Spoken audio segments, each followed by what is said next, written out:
Hello guys, in this video I'm going to show you how to replace the battery in an Audi A5 B9 key. So it's quite easy to do. I'm going to show you how to do it.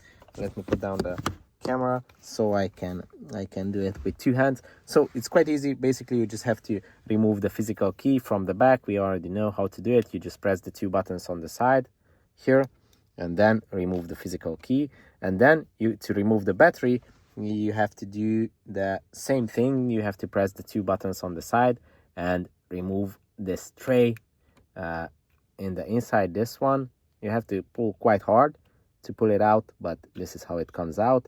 You have the battery on it, and now you can replace this. Obviously you can get these batteries in any grocery store. These are the simple flat batteries. I don't know the number, but you will find them because it's quite simple.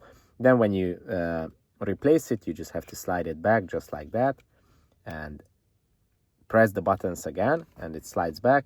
Then put back the key and you are all set. If this video was helpful for you, please consider subscribing or sending a super thanks donation. Bye bye.